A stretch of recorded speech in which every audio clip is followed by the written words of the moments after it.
Is it simply a clump of cells? And again, we look to science to do this. And in particular, we look to the science of embryology.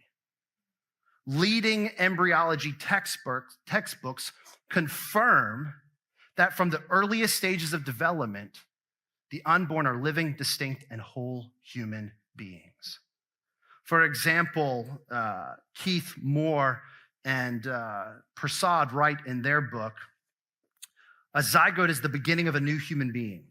Human development begins at fertilization, the process during which a male gamete or sperm unites with a female gamete or oocyte to form a single cell called a zygote.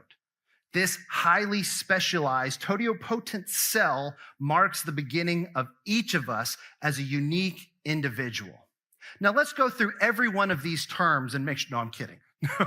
This isn't turning into a biology class. But what is important to know is this is a standard textbook that you would find at any given university, secular or Christian, whatever. This is the view in embryology, that a new, distinct, living, and whole human being comes into existence at fertilization. Distinct, has its own DNA, can have a different sex than its mother. Heartbeat as early as 6 weeks, can feel pain as early as 7 weeks. This is a distinct human being. It's living, that's simple. Dead things don't grow.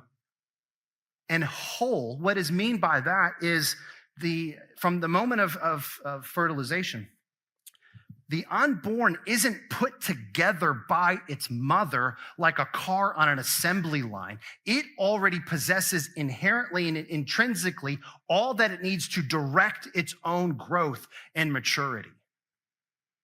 Now, it certainly depends on nourishment from its mother, but that is no different than newborns, for example. But from the moment of fertilization, internally, it's directing its own growth. So because of these reasons, that's why the science of embryology says, no, this is a distinct, living, and whole human being. And that begins at the moment of fertilization. So science tells us what the unborn is, but science cannot tell us what you can do with the unborn. That is a philosophical question. And so the question for us is, are there any morally justifiable reasons to kill the unborn even though they are human? And that's really where the argument is moving to, or really is. I mean, you'll hear on the street people saying it's just a clump of cells, but that's just been refuted by the science of embryology. Moreover, with the advent of ultrasounds, most people go, no, we know this is a human being. We know that's what it is. But you can still kill it. So we need to examine those philosophical reasons. And it kind of goes like this, that yeah, it's human, but these less developed humans lack certain characteristics that give them the same moral value as you and I do.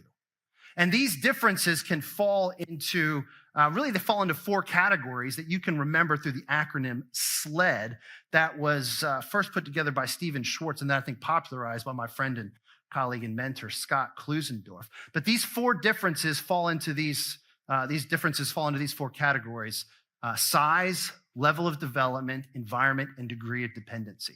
These are really the only four categories of difference that you can point out between an adult human and a younger, developing human in the womb. The first is size. You'll hear people say, are you telling me that in the early stages of development, that human being you couldn't even see it with your eye, you would need a microscope. You're telling me it has the same moral worth as its mother? That's a good question, but is that what we think confers value? Do we think size is relevant in determining the value of human beings? Men, generally speaking, are larger than women. Do we think men possess, careful, NBA basketball players, football players, do we think they possess more moral worth simply because of their size? No, size is a terrible characteristic or criteria to use in determining what makes human life valuable. Size is totally irrelevant. What about level of development? They'll say, well, wait a minute. The unborn can't even, prior to 7 weeks, can't even feel pain. It's not aware of its existence. It doesn't have desires. And if it doesn't have a desire for life, are you really harming them if you remove their life?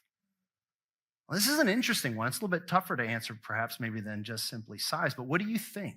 Do you think the state of development of a human being is that which confers moral worth?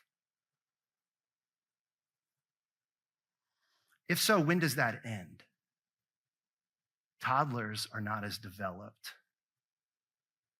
as children or adolescents, not as developed as teenagers.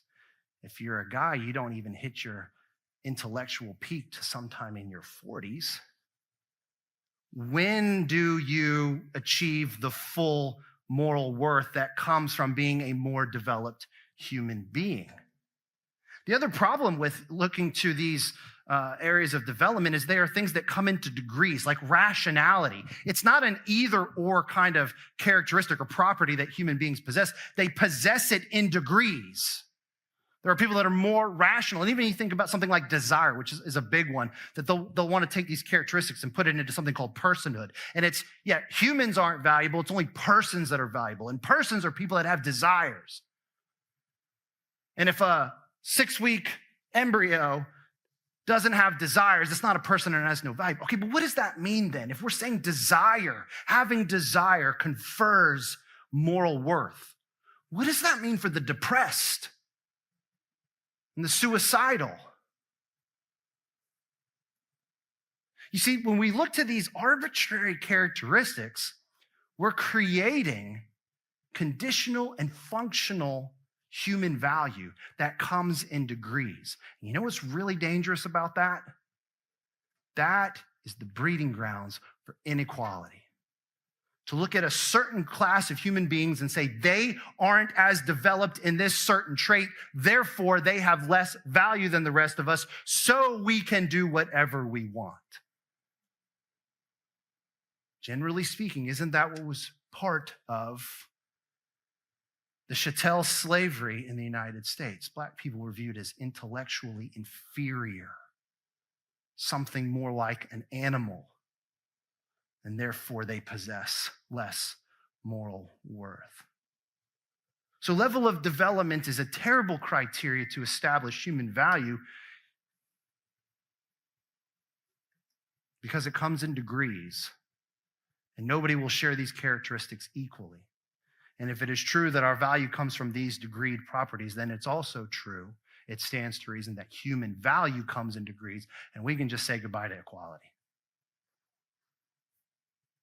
Environment, this is the E in SLED, will often be cited as a meaningful difference. They'll say things like, yes, it's okay, it's fine, it's a human being, but it's inside the mother's womb. Tell me what you think about that. Does your location determine your value? Of course it doesn't. It creates these weird scenarios too, where we have a friend and colleague of ours that performs prenatal heart surgery. And in this really wild and bizarre world, we have the ability to partially and almost completely remove an unborn child, operate on them, and place them back in the womb. Is it true that while they're in the womb, they have no moral worth and we can kill them? And as soon as they come out of the womb, they now have moral worth again. But once we place them back in, they don't have it anymore. This is absurd. This isn't how we determine human value. The D in SLED is what's called degree of dependency.